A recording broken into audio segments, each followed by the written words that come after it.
মা, ছোট্ট একটা ওয়ার্ড, এক অক্ষরের শব্দ, কিন্তু এর গভীরতা কতখানি, এটা কি আমরা কখনো বুঝতে চেয়েছি, বুঝতে চেষ্টা করেছি? আমি নিজেও একজন মা। আমার দৃষ্টিভঙ্গি থেকে যদি আমি আজকে কিছু কথা শেয়ার করি এই মা দিবস উপলক্ষে, অবশ্যই এই শেয়ারের মূলটা আমাকে নিয়ে না, আমার মতো আরো অনেককে নিয়ে, যারা সারাদিন কাজ করে এসে বাসায় ঢুকে নিজের ছেলে মেয়ের, নিজের সন্তানের চেহারা দেখে সারাদিনের ক্লান্তি ভুলার চেষ্টা করে এবং দিন শেষে চিন্তা করে যে আলহামদুলিল্লাহ আমাকে কমপ্লিট করেছে আমার সন্তানেরা এবং আমি চেষ্টা করছি তাদেরকে ভালো রাখার। হ্যাঁ, আমরা যারা ওয়ার্কিং আছি তারা হয়তো, যারা বাচ্চাদের কাছে থাকতে পারছে, যে মারা ব্লেসড বাচ্চাদেরকে সময় দিতে পারছে, তাদের থেকে খানিকটা হয়তো বুকে কষ্ট নিয়ে আছি যে বাচ্চাগুলোকে হয়তো সারাদিন আমরা কাছে পাই না, সারাদিন তাদের মতো করে দেখতে পারি না।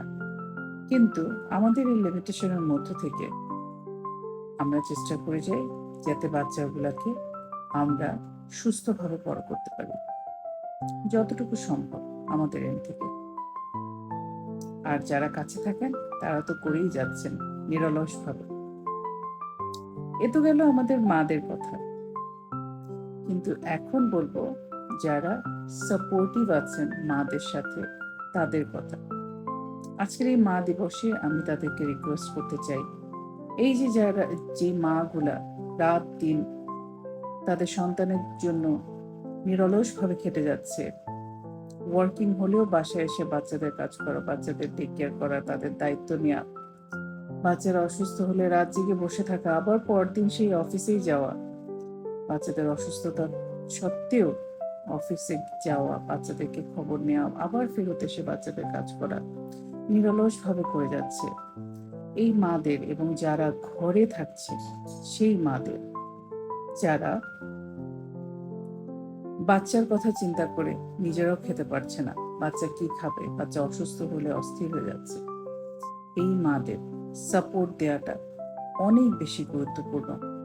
যারা আপনারা মাদের কাছে আছেন, মাদের পাশে আছেন, বিশেষ করে যারা বাবারা আছেন, তারা চেষ্টা করবেন এই মারা যেই স্যাক্রিফাইসটা করছে, তাদের জীবনের একটা বড় অংশ বাচ্চার জন্য স্যাক্রিফাইস করছে, সেই সময়টায় তাদের পাশে থাকার।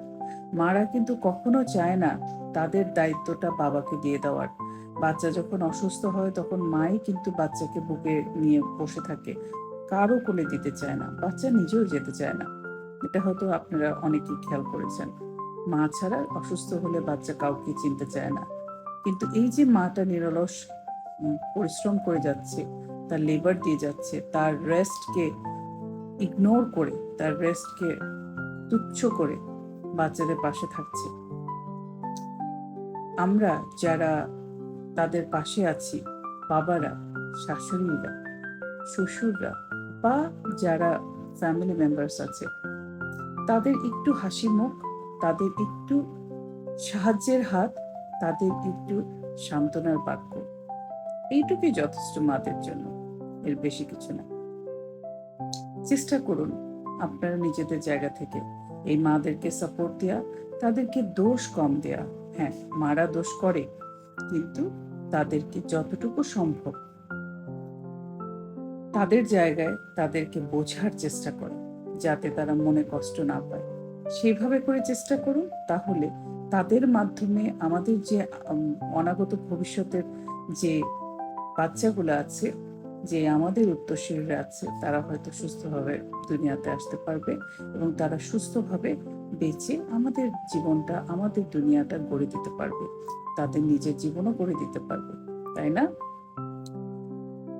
এই মা দিবসের শুভেচ্ছা সবাইকে।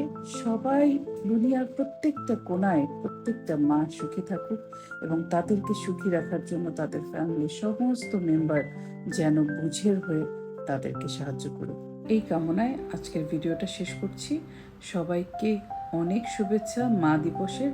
অনেক ভালো থাকবেন নিজেদের পরিবার নিয়ে, নিজেদের সুস্থ বাচ্চা নিয়ে, নিজেদের সুস্থতা নিয়ে। খোদা হাফেজ।